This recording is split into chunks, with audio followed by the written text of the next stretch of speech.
another moment to see if there's a few more people joining us. Bear with me.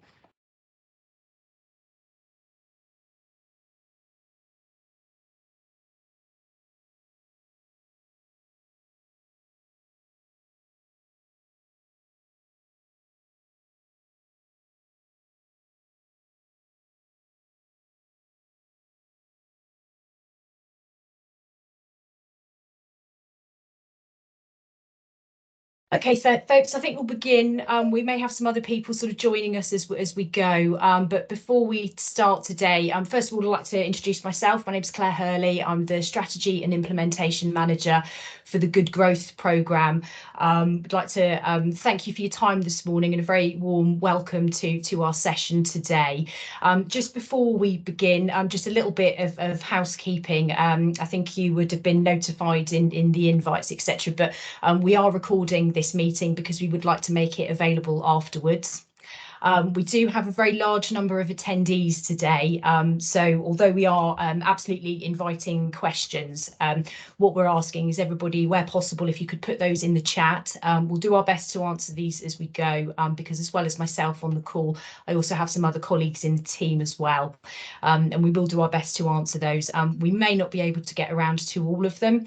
We're going to try and leave a bit of time at the end as well for questions, but following this, we will follow up with you with a transcript of all the questions that were asked, any answers, and any that we don't get to. If you still pop them in the chat or raise them with us, then we'll ensure that we can do our best to answer those for you and come back at a later time. Dependent on sort of how many questions are raised, we're just sort of aware the chat could sort of move quite fast and get a little confused. So please just bear with us and we will make it all available afterwards. We do plan on finishing very promptly, but this isn't your only opportunity to ask questions or engage with the team. The Good Growth inbox remains open and we're very happy to pick up questions and queries from that as well. Similarly, I would say if you have any very specific project questions that are specific to your project, I'd probably advise, well, I mean, it's up to you, very welcome to raise those, but it would probably be useful to put those to the Good Growth inbox and we can give you a much more detailed answer that's specific to your question. In terms of what we're hoping to cover today, it's a very broad overview of the Good Growth programme as a whole, the two particular calls that are currently open, and finally ending on any particular questions that arise. So if you bear with me just a second, I will start to share the slides with you.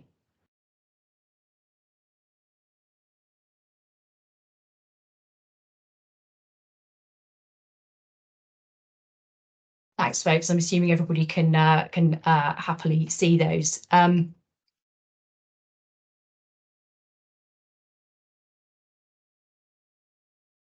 So just a brief overview of the agenda that we're dealing with today. So over the course of the next hour, give you an overview of the Good Growth Investment Fund, talk a little bit around the applicant support that's available and the ways to access that, both prior to your application coming in and also what happens during the appraisal process.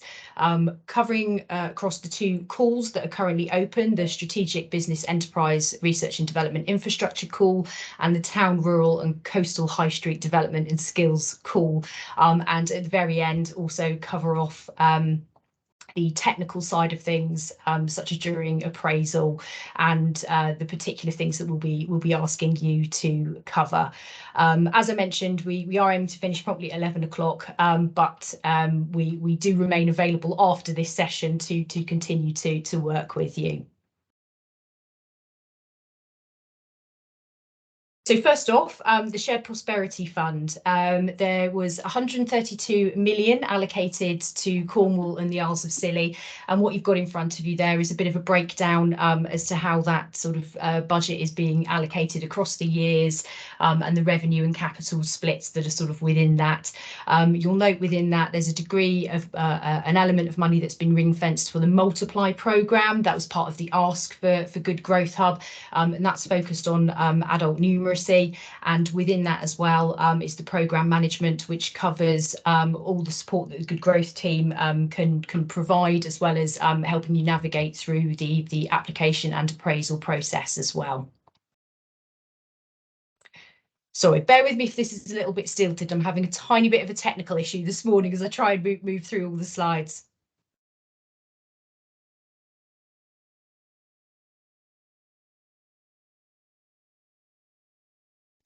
So in front of you here is a breakdown of the Good Growth Programme, and really it falls under three main strands: the community in place strand, supporting local business, and people and skills.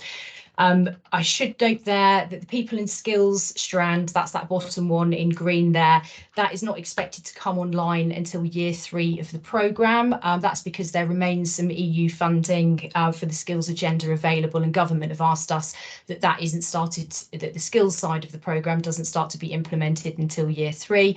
However, community in place and supporting local business, that is, there's open calls now for year 1, and we're also working on the commissioning for years 2 and 3.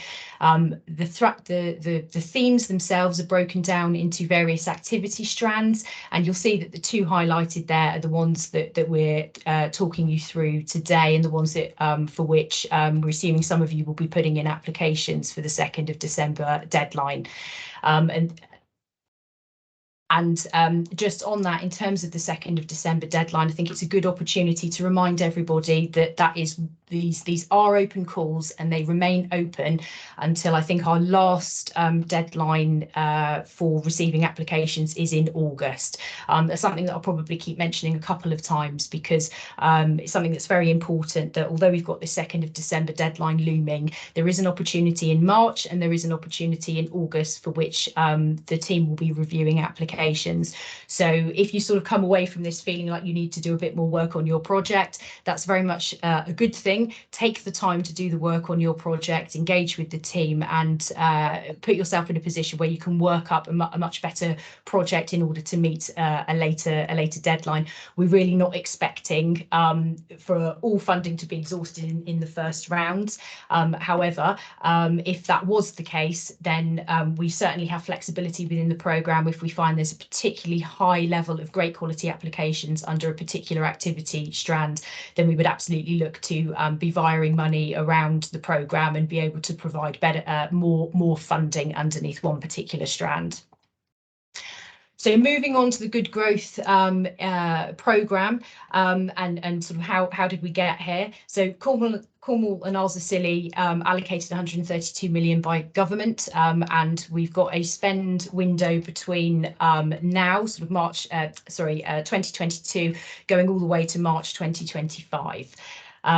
We have Cornwall Council acting as the lead authority, alongside the Isles of Scilly, and an Economic Prosperity Board was established that consists of 5 Cornwall Council cabinet members and 2 Isles of Scilly representatives. So really it's a joint endeavour between Cornwall Council Unitary Authority and the Isles of Scilly local authority, and it's those folks on the Economic Prosperity Board that are the decision makers. The board is formal and it's governed by the local authority's constitution. The board meets quarterly throughout the year to make decisions on implementation and also projects post-appraisal. Following confirmation of the Shared Prosperity Fund allocation, Cornwall Council, in consultation with the Isles of Scilly, developed the investment plan. Hopefully everybody's had a chance to review that. It is available on the website, and we'd like to think that as prospective applicants for the funding that you already know it inside out. But if not, I'd very much suggest that's a good place to start with, understanding what the aspirations are for good growth and the things that we want to see delivered in Cornwall and Isles of Scilly. And really all projects that are coming forward should absolutely have links back to and should show how you're responding to the objectives and the themes highlighted in the investment plan. For those of you that have previously accessed European funding, you'll be familiar with a lot of the language in there. But a key thing for us is about the leveraging of private and public sector funding. This is an important part of the programme. Now, although previously there, as those of us that are familiar with European funding, you'll be familiar with things such as intervention rates, where there were certain thresholds set in terms of private or other funding that needed to be brought into projects.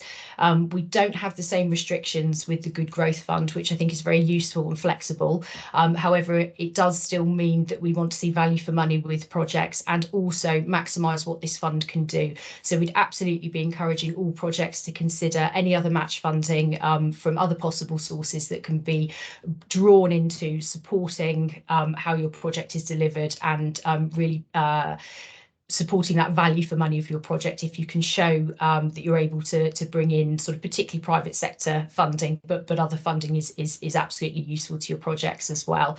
So there's no intervention rate set as a minimum, but it's just something that we want you to bear in mind when presenting your project, that will have a factor in terms of your value for money. I'll also sort of briefly touch on as well subsidy control. That is something that we also need to consider, and there's 7 principles with that. We won't go into too much of the technical side, but I think this is important for you to consider in terms of building your match funding or potential match funding for your project. Is that one of the principles is that subsidies should be both proportionate and limited to what is necessary to achieve the policy objective. So really what we're looking for there is to demonstrate that the project couldn't go ahead without the public funding brought into the project there. In terms of the routes to market, there's various ways that the funding is to be implemented over the coming years. Open calls, which is exactly what we're talking about today. There's also an element of in-house delivery and some procurement and strategic commissioning, as well as delegated grants and schemes. The government stated preference for the default route to market is open calls. However, what we found in Cornwall and Isles of Scilly is that very often being predominantly call-led can often lead to overlap in duplications and a lack of coordination. So there are some areas that we will be looking to do as direct in-house delivery or strategic commissioning, particularly around skills and people support, and certain things that are related to public infrastructure, where the local authorities are probably the best placed organisations in which to bring that forward. On the delegated grant scheme, I just want to pause and cover that in a little bit more detail about some future work. Now, obviously appreciating those of you on the call are here today because of 2 open calls that we've got. We also have in development that we're looking to come online hopefully by April next year, is the Good Growth Hub. Some of you may be familiar with Growth Hub and the People and Skills Hub, which are sort of current schemes run really under European funding. What we're looking to do in order to really build the business support environment in Cornwall and Isles of Scilly is drive towards merging those together and also bolstering the support that's available, becoming much more sector blind as a difference to how previous European programmes ran, to be much more flexible and pick up more things, and these are in development. And what we'd like to see as well with Good Growth Hub is to ensure that we've got lots of availability for business grants to be made available under that, with a very proportional process dependent on the level of funding that is being sought. So really what we're talking about there is a significantly evolved model. We would like it to be live by April. We're working through the progress of that now in terms of its design and consulting with stakeholders on what that should look like. Excuse me. So Good Growth Hub will be there to provide information, advice and guidance, technical support, account management to help handhold businesses all the way through sort of business development through to accessing grant. Included in that will be what we're aiming for is a suite of commissioned business support that offers particular expertise and specialisms around lots of different areas that are of interest to the business community in a very broad sense, including being able to access finance, net zero, decarbonisation, support for rural businesses, social enterprise, with the aim of we're making that free at the point of use for you, and also having access to funding pots under that. The thresholds aren't yet set, but we do want to keep them as flexible as possible. So, for instance, those seeking under 50,000 of investment is much more light touch than those bigger and more strategic projects. The reason why I'm mentioning that now is sort of there's a vast array of potential different project applicants on the call, and some of you may wish to consider looking at that rather than these particular routes being the way in to access funding.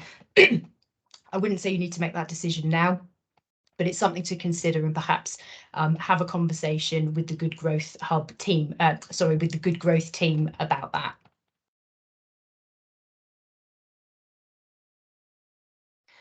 So in terms of the Good Growth Investment Plan, this is all focused on the good growth principles that are expressed in the investment plan. And what we're trying to do here is ensure that every single project that comes through makes some form of contribution to good growth. And that includes carbon neutral economy, clean circular economic development. We want to see a drive in innovation, improving productivity, diversification of economy, working for environmental growth, health and well-being in communities, jobs, creation of jobs, and also a drive for jobs to meet the real living wage and avoid the use of 0 hours and seasonal contracts that we sort of historically see in Cornwall and Isles of Scilly, and also a focus on the communities and the health and well-being of communities in general, including life expectancy and healthy environments to live in. So it's really quite incredibly broad. So we'll talk about the good growth principles a few times. And really the challenge here, I would say, to project applicants is that we're not that prescriptive in terms of what that looks like. I think what we are really looking for there is for your project and the diversity that they offer is for you to consider how your project is designed and implemented in a way that meets the good growth principles. So we've tried to avoid being too prescriptive, because really we want to see that coming from applicants, because we think that you probably know best, and we can support you and guide you in that. But really we were looking for the creativity and the drive towards good growth economy within Cornwall to come from the guys that will be delivering it, which will be yourselves and the funded projects.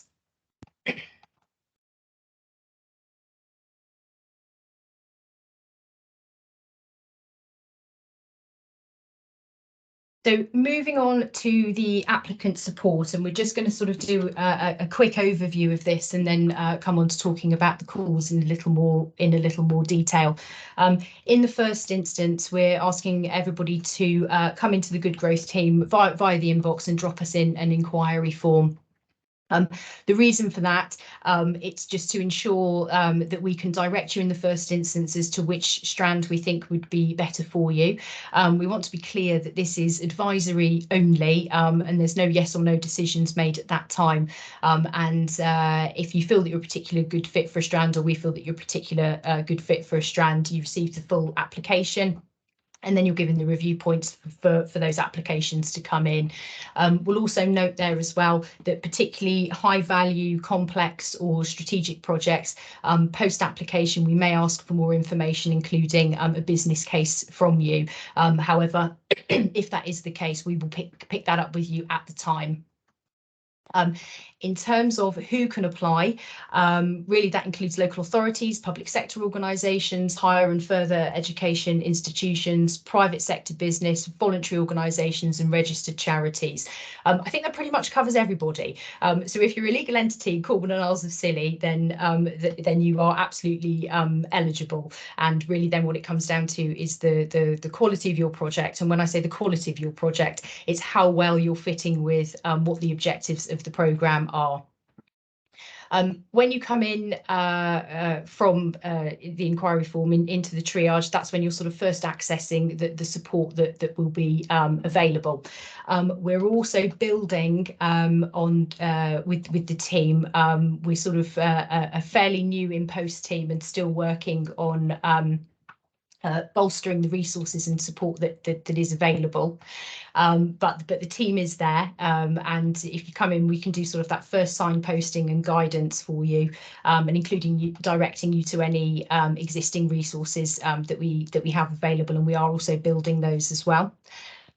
In terms of what the team can offer, we're trying to make sure that we can be as bespoke as possible for the projects that are coming in. However, where that isn't possible, what we're going to do as well is try and build some of that resourcing in to that overall offer, be that resources online. It could be webinars, events, where we get specialists in to talk to you as a group, or indeed more one-to-one support for your projects as well. We're going to try and be very flexible with that. Obviously, the balance of that is against resourcing and timings for reviews. So it's something that we just want you to, again, to bear in mind, that we think it's far better that you take a little bit longer and go for a later application point to come in and take advantage of the support that's available prior to that, because we think that's going to give you a much easier time when it goes through appraisal, and will save a lot of back and forth on clarification questions. However, those of you that are feeling, yes, this project is solid, it's ready to go in, then absolutely go ahead and get that application into us. Also, part of the support we can offer as well is that we might find as we go through your project detail that actually there could be another strand that you're better fitting with, or perhaps one that's due to come online, and we can pipeline you for that. So there's a few areas there in which we can provide that support and help to you. Sorry, excuse me, I'm still struggling a little with my tech here.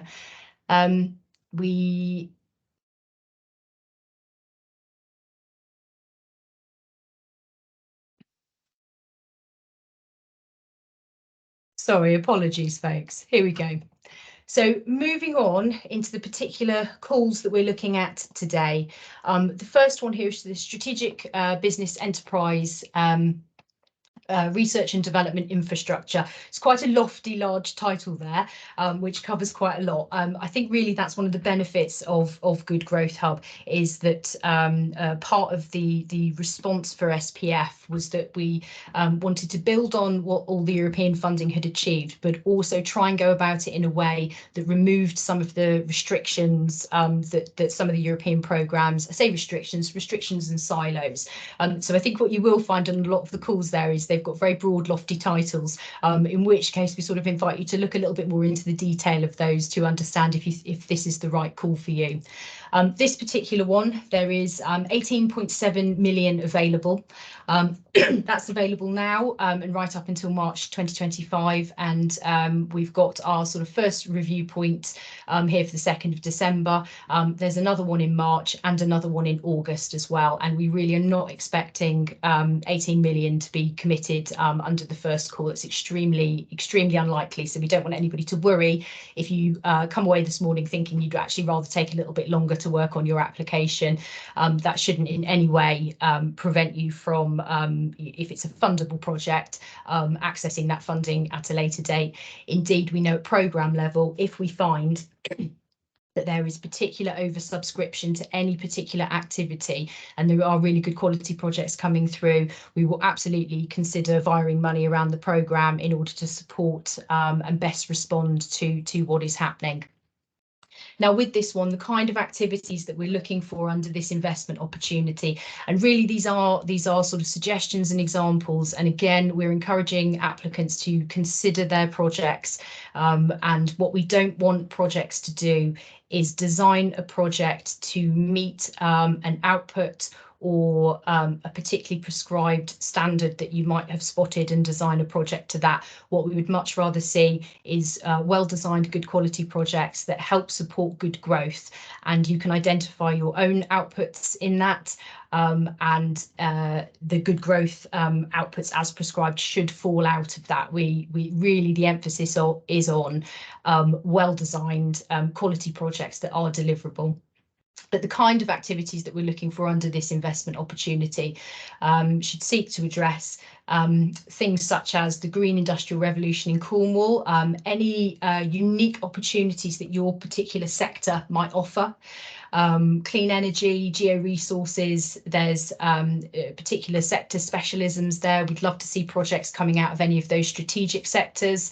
Improvements to digital connectivity, and we'd also like to see projects located in towns or in strategic employment sites. Now, although again we've said that's preferred, that certainly doesn't preclude anybody outside of that coming forward. And really the key thing that's covered there in that final bullet point is about how these particular projects under that strand meet the broad good growth investment plan objectives around productivity and competitiveness, and indeed any others that you may be picking up as well. It's a predominantly capital fund. There is revenue available, and we're very happy to accept projects that have both capital and revenue in them, or are just capital or are just revenue. That's sort of up to you in terms of the design. And you'll see that we have set some sort of award limits there as to what we think is appropriate. However, I would say with that, if there's any particular projects that sort of sit maybe slightly outside of those limits, don't let that put you off. Have that conversation with us. We are committed to being as flexible as possible. In terms of the outputs for this call, here are some indicative outputs, and I'm very particular about noting that these are indicative outputs. Something that I'm really keen to avoid with this programme where we can, and particularly when we start talking about outputs. What we don't want to find is that projects are designing just to meet the outputs that have been expressed. We do have quite the gift and quite the opportunity with good growth to be creative in how we're expressing good growth in Cornwall and Isles of Scilly. So if your project has particular outputs or outcomes that are exclusive to your project, to your sector, or that aren't well reflected here, but you think meet the objectives and the outcomes as expressed in the investment plan, we're really keen to hear and understand what those outputs and outcomes would look like. There is also a slight challenge with that as well as applicants, that you would also need to consider how you would evidence that, because that is something that we're going to be keen to understand, is baselining where you are now, the impact that the project will have, and measuring it on the other side as well. So if you're sort of looking at these outputs thinking, well, they seem a bit limited and they don't really fit with what we're doing, but otherwise I think that we do fit with what the objectives are of this strand. Please be creative in selecting some of your own outputs and outcomes and express those in your application, but do give consideration as to how excuse me, as to how you will continue to evidence those as your project is delivered and for evaluation at the end. In terms of the numbers that you've got there on the side, that is at programme level. So really we've included it there just to give you an idea of the numbers of things that we're indicatively expecting to achieve as outputs under this strand, but really that's going to change in response to what comes from the market.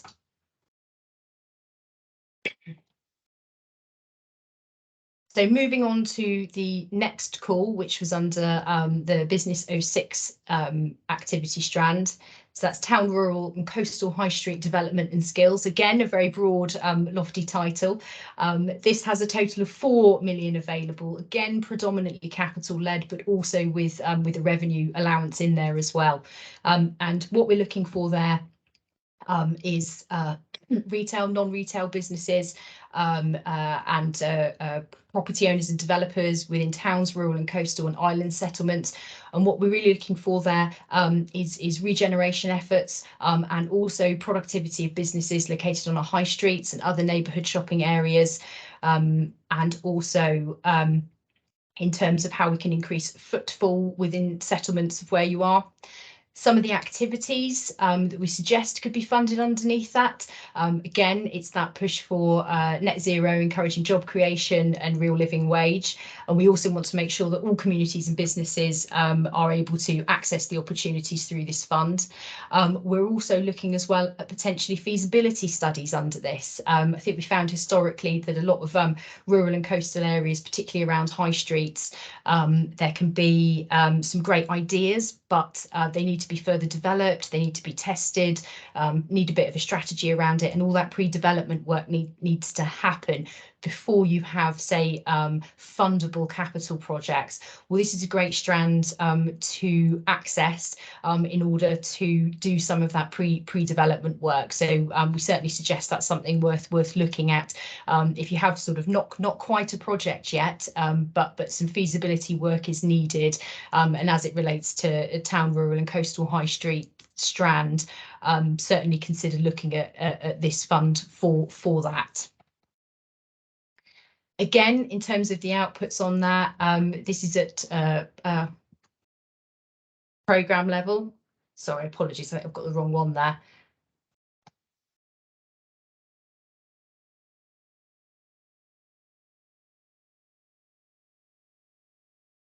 Sorry, folks.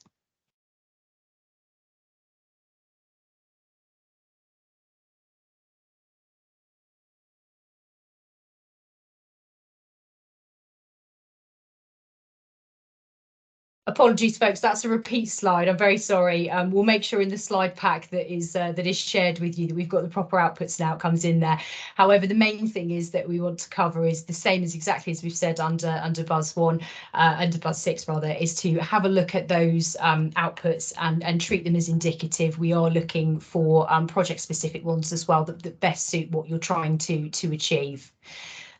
Before we do move on to the guidance, I'm going to hand over to, or hopefully hand over to my colleague James to cover the guidance side. Unfortunately, James has been struggling a bit with some one of the many mystery viruses that's going around. So I may need to dive in and help James if his voice fails, but hopefully not. But before we do move on to the guidance, there's just a few points that I want to summarise and cover. Is that really we want you to return to the investment plan with your project in mind. Ask yourself how and where your project helps to achieve the objectives expressed in there. Review the initiation documents as well. By my own admission, they are quite technical, but I think they're a good place to start in terms of the detailed objectives and the indicative outputs and outcomes that we're looking to fund under these strands. But again, please keep in mind your own project. Don't design a project to meet an output. Design your great quality project that creatively supports the good growth principles, and some of the prescriptive outputs should fall out of that along with some of your own as well. And again, just bearing in mind the how you will evidence that. And similarly as well, where we're talking about outputs and outcomes under these strands, please also bear in mind evaluation. That will be a requirement for all projects. So we will want to see an evaluation at the end of your project. That's going to be intrinsically linked to your outputs and outcomes, and start considering how your particular project should be evaluated. Now, that could be internal evaluation or external evaluation, and just think about some of those costs as well, because that can be funded as your project costs. So please consider that when you're building your budgets, because obviously there is a resource asked there to do evaluation. And what we're working on as well is some more guidance and be able to provide a bit more support in planning for your evaluation. I'll hand over to James shortly. We'll talk to you about the guidance. This is much more the technical side of what happens when you've put your application in, the appraisal process, and some technical information that we will be asking from you. And I think it's important to mention there that while we have a far higher degree of flexibility than perhaps we've seen previously in terms of public funding, which is great in terms of what projects projects can look like, what activities can be funded, and what applicant organisations can come forward. All of that is very, very welcome.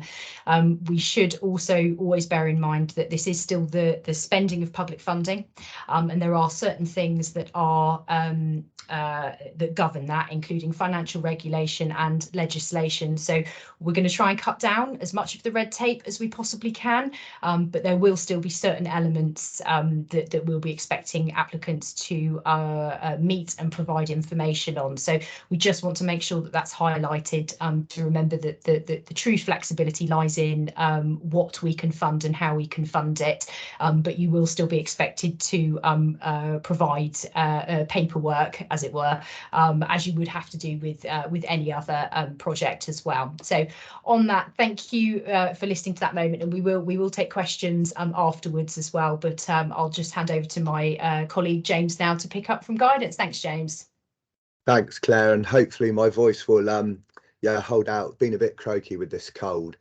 So just going to talk about the application process. First of all, we have it's basically an initial form, which is kind of an initial inquiry form, so you need to complete that before we'll send you the full application process form and what we require in terms of supporting documentation. It's important there that you spell out what your project's trying to achieve, what it will do. So it just needs to be a few paragraphs, but just so that we can see whether you are actually eligible for the programme. So it's in your interest and our interest to get that front end right. So just explain what you're doing, how you're doing it, and how you think it meets the programme funding stream you're applying for. Then once you've done that, that will go to our Good Growth mailbox. Myself and colleague Amanda on the call look at that mailbox. We'll then send you the full application form, and the full application form, as this slide shows, is looking for details of you, your business or your community organisation, the project finances, strategic alignment, deliverability, achievements and risks. And I think the key thing to say about this is your chance to sell your project to us. What's so special about your project? How does it meet the Good Growth programme objectives that Claire's outlined before?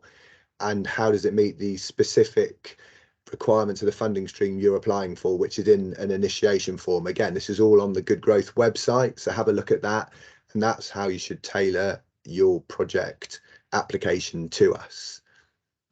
Do you want to go to the next slide, please, Claire? Thanks. So looking at capital and revenue. So I think it's key to know here, sort of terms of what we mean by capital expenditure. So again, acquisition of land or buildings, building and construction, professional fees associated with that building construction. So that might be quantity surveyor costs related to that, plant and machinery, and any large value item of equipment that's assessed with that, which is delivered project capitalisation. So that would be seen as capital within your cash flow that we require for the project. And then revenue expenditure. Sometimes there's different terminology in the business world, but for us, from a project and a SPF shared prosperity fund perspective, revenue expenditure is your staff costs, cost of business travel, subsistence and accommodation, contractors and consultants required to deliver the project, cost of materials, marketing and publicity costs, grants provided to the beneficiaries, training of participant costs, and small items of equipment. Again, this isn't an exhaustive list, but it gives you an indication. And the key thing is the cash flow we require is for your project, not the running of your business. So you can only include costs that are attributable and are directly related to your project, and also income streams that will be directly relatable to your project. And then there were questions in the chat about spend. So the key bit on this slide is spend will be eligible from the 1st of April 2022 all the way through to 31st of March 2025. So what we need there is your final project expenditure must have happened by the end of 31st of March 2025 if you're successful and contracted with. But you can put your invoices in after that time, but we can't have any invoices of actual works happening after 31st of March 2025 at the moment, which I know is quite a short time frame, but that's where we are with the programme at the moment, especially if you're doing a capital project. Next slide, please. So ineligible costs. So these are costs that can't be included in the programme. Again, if you've got very specific generic stuff, please go to the Good Growth mailbox and we can give bespoke project advice. And I think if you've got kind of bespoke questions, back to the point Claire raised, please do contact us through that route. We're giving generic kind of advice today on this webinar that hopefully applies to everyone, but we understand that everyone's project is different, so we're happy to advise in that space. So the following costs, should be not included, so excluded. So paid for lobbying, entertaining, petitioning, or changing decisions. So again, that's kind of around the political sphere. Also payments for activities relating to religious nature as well. VAT that's reclaimable from HMRC, so the tax angle, and gifts or payments for gifts or donations, statutory fines, criminal fines or penalties, payment for works or activities with the lead authority project should deliver, or there's a statutory responsibility again to undertake, so we can't be used to subsidise things where there is a statutory provision to provide it. What Shared Prosperity Fund is about providing additionality, providing above and beyond what already exists. And again, contingencies and contingent liabilities aren't covered as well. So often that links back to what does that mean for project costs? They may go up, etc. So our advice there is you can't include contingencies in your project. But if you're getting works quoted, you should make sure it's clear when you expect the works to take place and make sure that whoever's responded to that tender is factoring in that, for example, building materials may rise and that they actually give you a firm price that does factor in where they think that will be. Can't fund dividends, obviously bad debts, expenses in respect of litigation, unfair dismissal or compensation, and costs incurred by individuals in setting up and contributing towards private pension schemes. Next slide, please. Yeah, so grant funding agreement. If your project is successful, so just to explain the process, and there's been a bit in the chat about this. So for the next decision window, that is the 2nd of December. What I would say is that we only want oven ready projects. So this means that your project is completely ready. You've got all the supporting evidence and documentation as outlined in our Good Growth website and in the application pack we send to you, and that it will go, it's deemed as complete so it can move straight into appraisal. We have to take a hard line at anything that is missing information, substantial information, we will have to unfortunately send back to you, and you'd be encouraged to apply for the next application window, which is the 3rd of March. So I think the key message to people is don't rush and hurry an application to meet the 2nd of December deadline, because if it's not ready, then it's not in your interest or our interest, and it means we will have to send it back to you as incomplete. So what I would say is then it's worth making sure it's ready and aiming for the 3rd of March deadline, and that will give you the best chance of providing a fully comprehensive application, best chance of making sure it is complete, hits all our strategic objectives, and then it's more likely to go through the appraisal process and move on to the decision panel.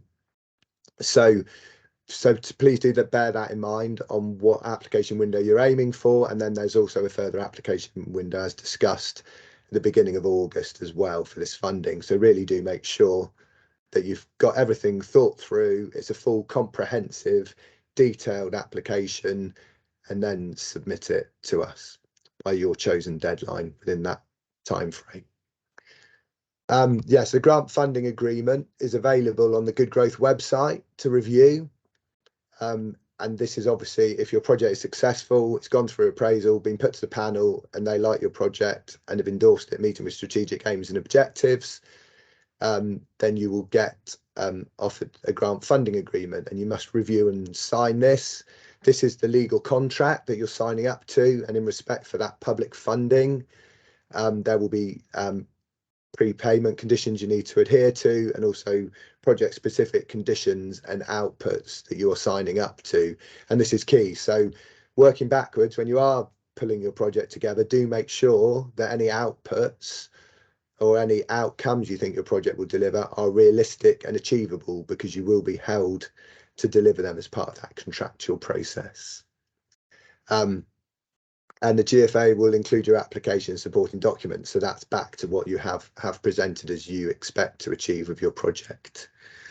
And you need to maintain comprehensive compliant project records, files, which are available for audit and will be audited as part of us being able to pay that grant, because obviously we're administering this funding, the Shared Prosperity Fund, on behalf of central government for Cornwall and the Isles of Scilly, and we need to make sure we satisfy their conditions as well, that public funding, as Claire's already mentioned, is safeguarded. So do please include how you will retain your records, how you will keep them, how they'll be kept secure, but also balancing in things like managed and kept within kind of data protection, GDPR requirements as well. Can I have the next slide, please? And I think also it's worth noting that they need to be kept for 7 years as well, and that's from when the last grant claim is paid, so you will need to get that paperwork for 7 years afterwards. Appraisal. So yeah, what are we looking at in appraisal? So this is kind of touched on it before, but this is strategic alignment. So how does this fit with the Cornwall and Isles of Scilly Shared Prosperity Fund investment plan? So that's the high level. How does it fit with that? How does it fit with the government's good growth principles, which Claire's already touched on? So that's key, making sure your project does clearly explain and articulate how this funding will help it to deliver against the strategic alignment and the good growth we want to deliver in Cornwall and Isles of Scilly. We've got gateway criteria, which effectively is, you know, have you submitted all the supporting documents? Have you addressed the criteria? And that will effectively be looked at. So, for example, have you put in the last 2 years' accounts? And that will be a pass or fail. And then that will be whether it moves into appraisal. So again, this is the point about why it's so key that you check through the checklist and you make sure that all supporting information and the full complete application is submitted to us. And then each initiation form, so we've talked about on the Good Growth website for each call. So we've talked about the 2 calls that this webinar's covering specifically today. There's an initiation form which identifies the weighting across each of the 4 key criteria, and there's providing a justification for the percentage of weighting chosen. So look at that and make sure, you know, that around your project you clearly explained it's deliverable, how it fits the other weighted criteria, etc. And then following the appraisal, if necessary, the appraiser will seek clarifications from the applicant. So this might be they need a bit more detail just to understand from the information you supplied, you know, how many jobs you're going to create it as an example, or other kind of program outputs, or just to understand a bit more about your business or the project. And then also due diligence checks will be undertaken on all applications on receipt from the recipient organisation. Excuse me. So what we're looking for there is checking, you know, there's a financially viable business and it won't put public funds at risk if we do invest in that business. And there is excuse me, just take a drink. And there is a slightly separate process in the chat for new startups, because they're not necessarily able to provide the last 2 years accounts, but that's where we need them to demonstrate that the business owners, etc., have got a proven track record, any other businesses they've been involved in, and we can send a list and we'll put down the frequently asked questions on what that is. It's also knowing that again, all staff above 80 need to be paid the real living wage. So that's a commitment to do that. You can factor in your cash flow what it is and any public announcements, but also going forward, as that increases, we'd expect the business to do that into the future as well. And we're looking at kind of those wider benefits. So the environmental sustainability policy to be submitted with the application as well. So what are you going to, you know, how are you going to deliver, you know, the key criteria, the good growth program around the low carbon agenda, protecting how everything, you know, protecting the environment that's so important to Cornwall and Isles of Scilly. How are you going to effectively, will your project help leave it in a better place? really sell that side of your project. And then also equality and diversity policy as well. And what we're looking for is not just statutory minima. What we're looking for is going above and beyond both what's legal there. That has to be met as a minimum. That goes without saying, because we can't invest in anything that doesn't meet legal requirements. But we need to see what's going above and beyond what is in the good growth plan, our investment plan, but also, you know, what you're going to do above and beyond. What makes your project, why should your project be invested in a competitive environment against all the other projects that are competing for this funding? So how are you going above, beyond, and going to leave a lasting legacy for Cornwall and the Isles of Scilly? And I think that's the key thing about selling your project to us. So we've talked about those key things, and yeah, for projects below 50,000, these things must be achieved by the final claim. So it's a kind of slightly different system. And then for projects above 50,000, we need to see as part of your milestones when you will deliver these. So, you know, when you start employing staff, as well as existing staff, then move on to real living wage, that kind of approach.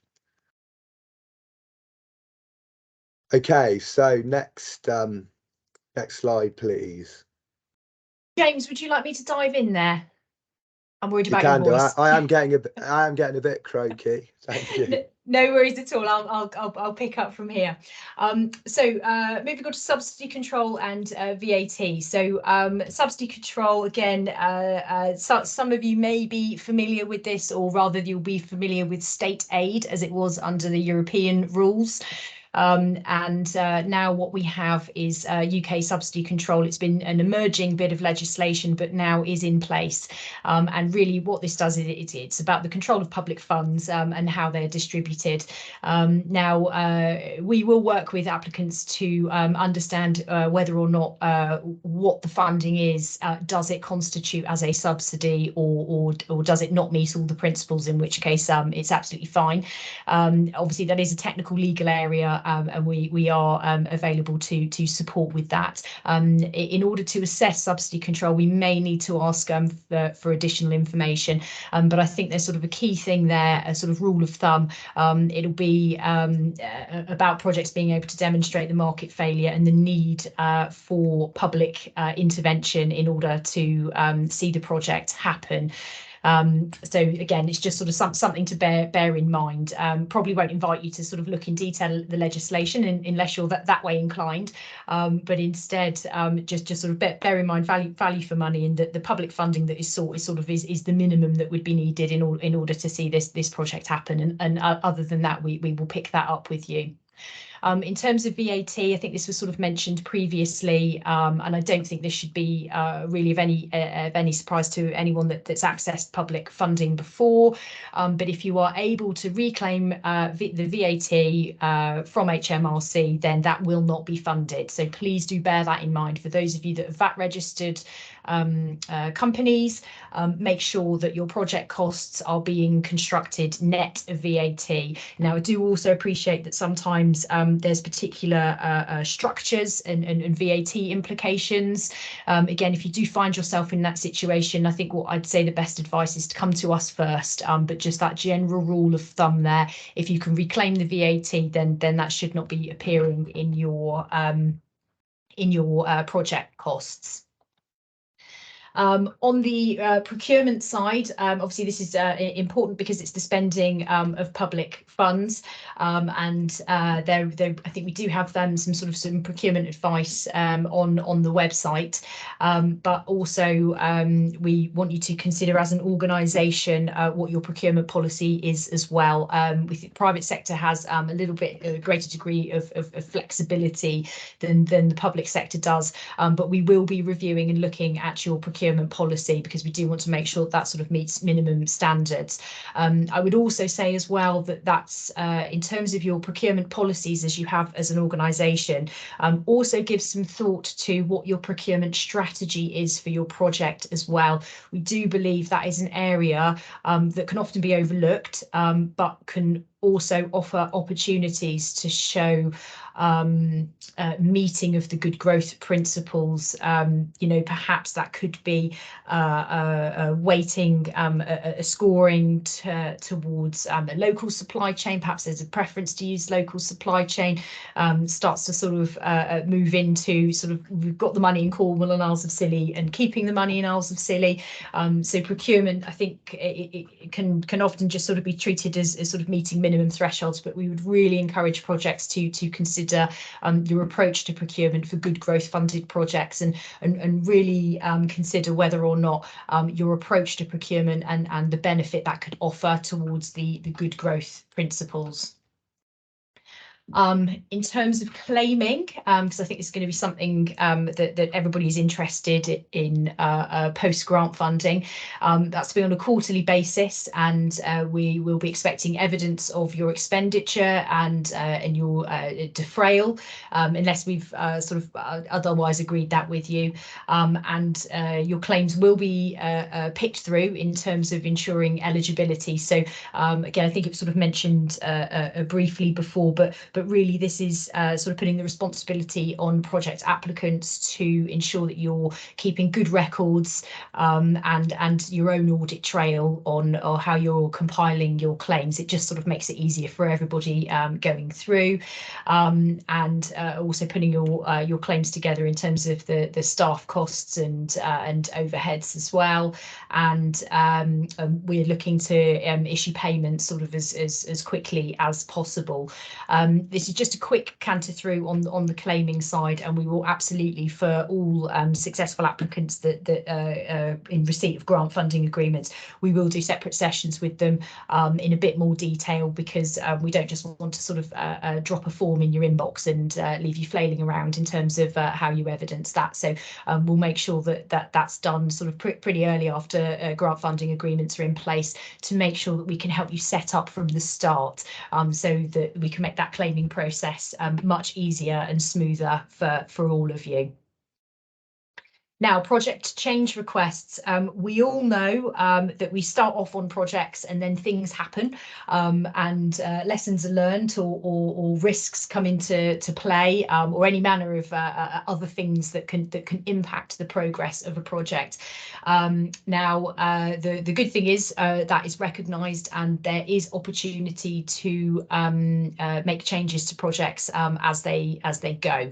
Now, obviously, you will be governed by a grant funding agreement at that point, so we would be having to make updates to your grant funding agreement as well. That's sort of more on the technical side, but really what I'd talk about in terms of what a change might look like, sort of minor changes, I think we'd be really quite relaxed about that. Anything more significant, we'd probably have to have more detailed conversations with you, and I think we'd urge you at the point of sort of post grant funding agreement, when you are a live project, is just early warning. I think is very useful to us back in the team, because we can start having those conversations with you, and if we think it's looking like it's going to be quite a significant change, talk to you in more detail about how we would sort of push that through the process in order to get those approvals.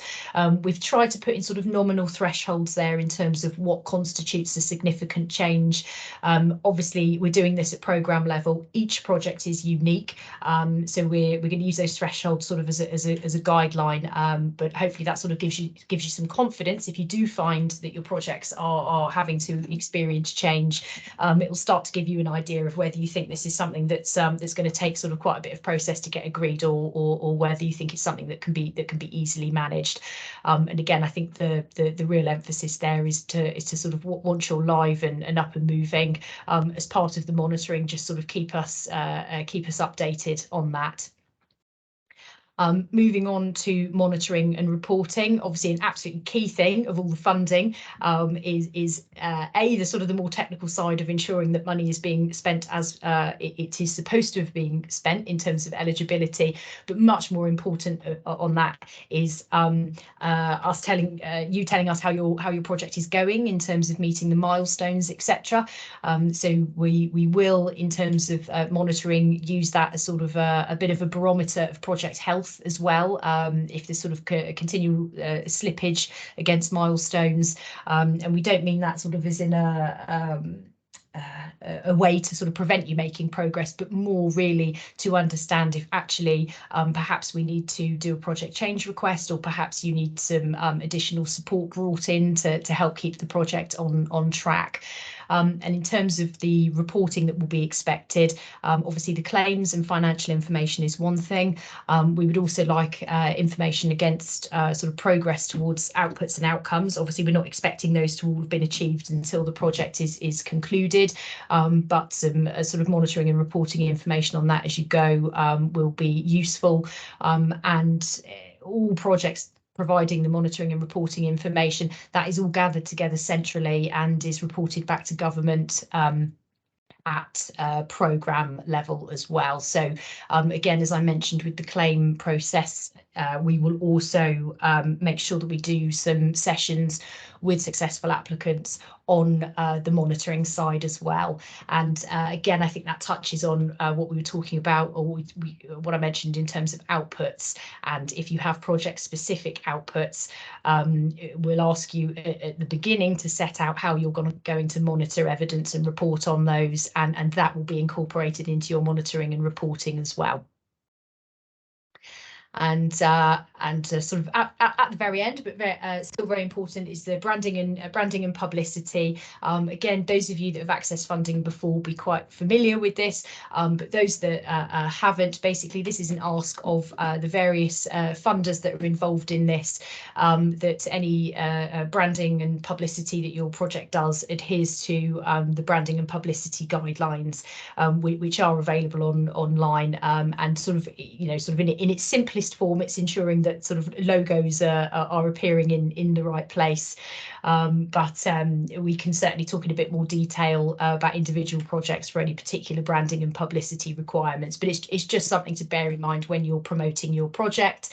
If you've accessed good growth funding, then yeah, absolutely, Good Growth would like to ensure that it is mentioned in that marketing and promotion of your project as well.